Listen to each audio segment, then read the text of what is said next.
मैं बहुत साल से लोगों को जब मेरे से how was Aamir Khan not caught in धूम 3 in the first 10 minutes? Picture 15 minute की कैसे नहीं थी, कैसे नहीं पकड़ा गया कि किसने करी छोरी, इतना सा था सर कोई, और हिंदी में लिख के गया है, अरे वो सर्कस में 2 भाई हैं, बहन उनको पकड़ के लाओ। वो बोलते हैं 1 भाई है, एक्चुअली 2 भाई हैं। तो फक यार, ये ऐसे प्रैंक इन पर्सन तो नहीं कर सकते, फोन पे शिफ्ट कर देते हैं। And it was also easier to do pranks on phone, क्योंकि ट्रू कॉलर नहीं था, तो तुम कोई भी आइडेंटिटी अज्यूम करके लंबा प्रैंक खींच सकते थे वहाँ पे। तो मैं बहुत फोन करता। हमारे हॉस्टल में 2 टाइप के बच्चे होते थे, एक जो IIT वगैरह के लिए प्रिपेयर कर रहे थे, और एक कहते थे कि हम ये चूतिया से ऊपर उठ चुके हैं, मैं सैट के लिए प्रिपेयर करके प्रिंसटन जाऊंगा। अरे कहाँ जाएगा बेंच, रोक तू साले। तो मैं उन सबको ही फोन करके कुछ ना कुछ करता रहता था कि हेलो ऋषभ बोल रहे हैं जी, मैं प्रिंसटन से बोल रहा हूँ, दिल्ली ब्रांच। इतनी जल्दी? ये अर्ली बर्ड एडमिशंस खुले अभी, तो आपका इंटरव्यू ले रहे हैं अभी हम लोग। क्या पूछेंगे सर, कैलकुलस वगैरह? कैलकुलस तो नहीं पूछ पाएंगे बेटा।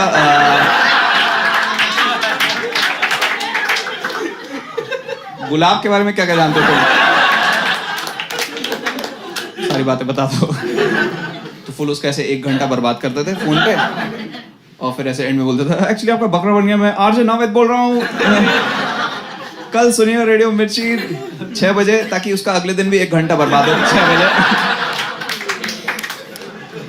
बस यही गोल रहता था कि हमारे को वो ना लगे, हॉस्टल के अंदर गिल्ट ना फील हो, स्कूल के अंदर ह्यूमिलेटेड जाके ना हो कि हमें डेट नहीं कर रहा है। क्योंकि हम लोग को ऐसा लगता था कि शायद हमें डेट नहीं कर रहे हैं, बट आपस में तो कर रहे होंगे, कि इतने सारे बढ़िया वीडियोस देखे हमने आके, पर उनके ये तो सारी लैब खाली पड़ी है, ये तो कहीं कुछ हो ही नहीं रहा है। फिर हम लोगों को बोला लोगों ने कि लोग यहाँ पे कुछ नहीं करते हैं, एक्चुअली ये सारे स्टूडेंट्स क्लबिंग जाते हैं और वहाँ पे कुछ कुछ मचाते हैं, कि क्लबिंग एक्चुअली कोड वर्ड ही है सेक्स के लिए। कि अगर हम फिर, और हमारे मन में यही फिर इमेज बन गया कि हम मान गए कि हाँ ऐसे ही होता होगा भाई, कि क्लब जाओगे वहाँ पे करेंगे, अरे सर ये पैंट क्यों पहन के आया आप यहाँ पे, अंदर इसका जरूरत नहीं है। बट हम वो भी नहीं जा सकते थे, क्योंकि हम हॉस्टल में रहते थे, तो हमारा बाहर ही निकलना अलाउड नहीं था। तो बस यही सभी थे चुतिया प्रैंक्स ही, जिसमें सबसे ज़्यादा चुभता मेरे को इसलिए था क्योंकि जो मेरा रूममेट ही था, उस हम सब श्योर थे कि ये तो क्लियर कर ही लेगा। वो पूरे दिन पढ़ता रहता था, और उसको देख के ही मेरे को बहुत गिल्ट होता था, और मैं कुछ भी कर लूँ, कुछ भी सवाल पूछ लूँ, उससे वो डिस्ट्रैक्ट ही नहीं होता था। मैं एकदम सबसे टेम्पटिंग सवाल कि भाई अभिनंदन तेरे को कैसी टाइप की पॉर्न पसंद है, एबोनी, और वापस से पढ़ाई करने लग जाएगा। सिंपल मोनोसिलेबल आंसर, सब ट्राई कर लिया मैंने। मैं उसको बोला कि भाई सोच, अगर तेरे सामने एक मॉडल हो, बिकनी में लेटी हुई है, उसके ऊपर ऐसे चॉकलेट नटी फज सॉस है, तो तू क्या करेगा? कह रहा है कौन कौन से नट्स हैं? सारे ही हैं, काजू बादाम किशमिश। क्या है? तो भाई सब सिर्फ बादाम खा लूंगा क्योंकि मेमोरी के लिए बहुत अच्छे होते हैं। क्या है भाई ये? एक बार मैंने उसके सामने वो आत्मा बुलाने वाला वो नहीं होता है, चौक से बना के प्लेन शीट बना के ऐसे, मैंने कहा ये आत्मा आ गई है। तो वो कहता है कि क्या बोल रही है आत्मा? मैं कहा आत्मा बोल रही है कि अभिनंदन का IIT नहीं हो पाएगा। कहता है फक यार, अगर डेस्टिनी में नहीं लिखा है तो डेस्टिनी तोड़ने के लिए मुझे एक्स्ट्रा एफर्ट डालना पड़ेगा, और वापस से और पढ़ाई करने लग गया। तो कैसे डिस्ट्रैक्ट करूं मैं? जब मैं आत्मा बुला रहा था तो मेरी उंगली देख के कहता है तेरी उंगलियों पे बाल क्यों है? क्यों है मतलब? कह रहे मतलब इसका पर्पस, मुक्का मारो तो गुदगुदी होगी शुरू में थोड़ी सी। आई हैव नो आइडिया क्या पर्पस है। तो एक बारी अब मैं ऐसी फुल स्लीव्स कपड़े पहन के बैठा हुआ था, कुछ बीमार था, तो मेरे को एकदम से आके ऐसे शौक में आके देख के कहता है तू क्या क्लबिंग जा रहा है? मैं कहा हाँ हाँ। कह रहा है मैं भी चलूं? मैं कहा हाँ चल। कह रहा रुक जाओ एक बारी घर पे पूछ लेता हूँ। तो उसने स्पीकर पे घर पे मिलाया, लेकिन उसने बहुत कॉन्फिडेंटली मिलाया कि वो बंगाली में बात करेगा, उसके पापा बंगाली में बात करेंगे, तो ये full chat end to end encrypted है, मैं समझ नहीं पाऊंगा। तो उसके पापा ने फोन उठाया, हैं कह रहे हैं पापा आमी चिरागे एक तो भाई बोयरी भाई जाओ कुछ कुछ बोला उसने, ठीक है बेरोई जाए। तो उसके पापा कहते हैं चिरागे डाफर?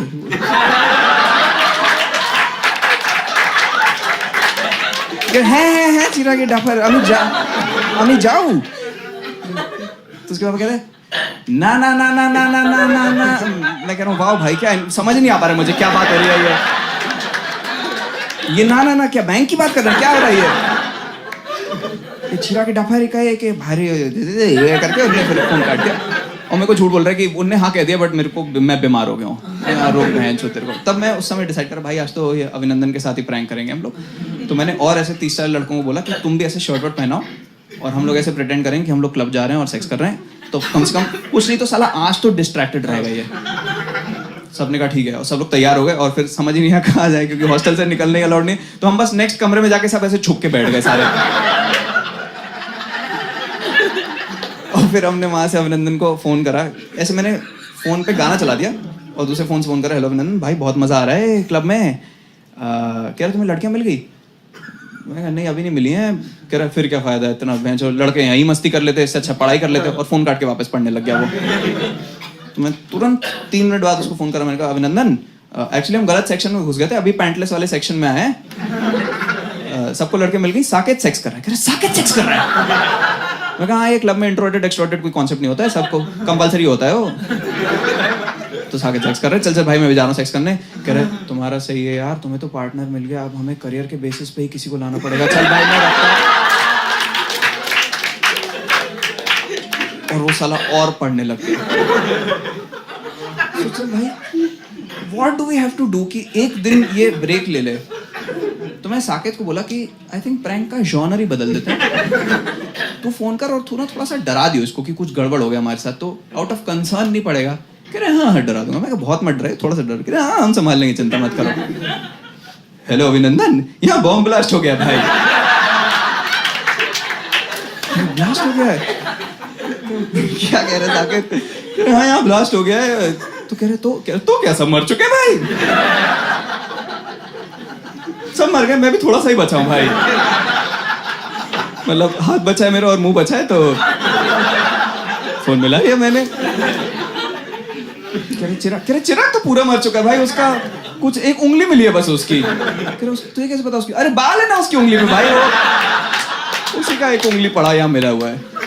चल भाई मैं रखता हूँ, एम्बुलेंस आ रही है, ओके बाय बाय। तू क्या कर रही है? कह रहा कोई बात नहीं देखेंगे। इतना सीरियस हो गया अभिनंदन वहां पे, इतना कंसर्न हो गया। और तक ना इस रूम में जहाँ पे वो बैठ के पढ़ रहा था तक वहां पे भी 20-30 लड़के घुस गए थे और वो सब ऐसे ओवर एक्टिंग कर रहे हैं कि भाई क्या हो। मुझे लगता है जो इंडिया में सबको ना एक्टर ही बनना है?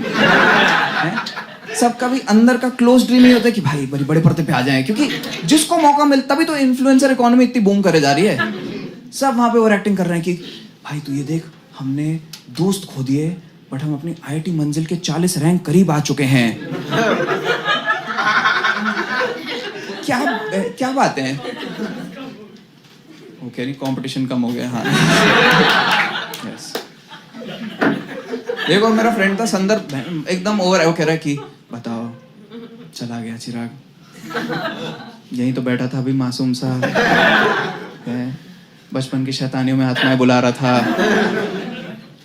और उसको सुन के अभिनंदन एकदम वो हो गया दुखी कि साला जब जिंदा था तब तो इतना आत्मा बुला के मेरे को डराता रहता था, अभी खुद ही मर गया तो गांडी मार देगा। फिर वो बहुत फूट के रोने लग गया अभिनंदन। और तब हमें पता चला और हमें भी ना तो थोड़ा खराब लगने लग गया कि I think we have taken this prank too far and also we were confused कि प्रैंक हो किस पे रहा है। वो भैंसो और मोटिवेट हुए जा रहा है पढ़ाई के लिए, उसने 2 महीने का सिलेबस आज की रात में कर दिया। हम 40 लड़के पसीने में ऐसे फंस के बस खड़े हुए हैं तब से। कौन प्रैंक कर रहा है इसमें? तो हमने कहा कि ठीक है इसे खत्म करते हैं और जाएंगे अभिनंदन के सामने और ऐसे एक बड़ा रिवील करेंगे कि हे हम लोग जिंदा हैं। बट ये मैंने अपने पर्सपेक्टिव से सोचा था, उसके पर्सपेक्टिव से 40 लड़के मर चुके हैं, वो फुल गीले आ रहे हैं उसके सामने।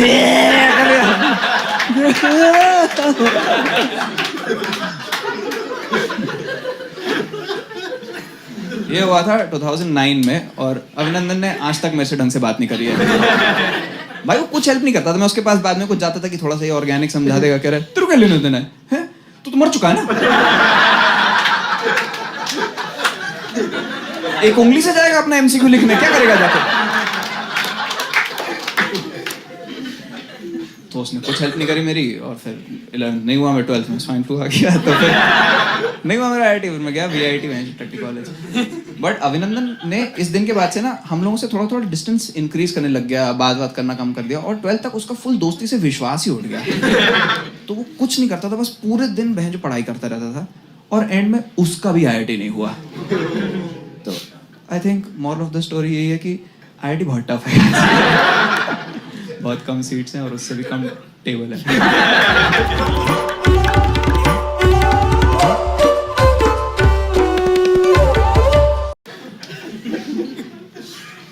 मैं बहुत साल से लोगों को जब मेरे से पूछते हैं ना कि फाइनेंस क्यों नहीं आता है, तो उनको ये एक्सक्यूज देता हूँ क्योंकि एक्चुअली मैं एक साइंस स्टूडेंट रहा हूँ। मैं IIT एस्पिरेंट था, तो मेरा बैकग्राउंड साइंस का है। तो कहते हैं तो आपको साइंस आता है?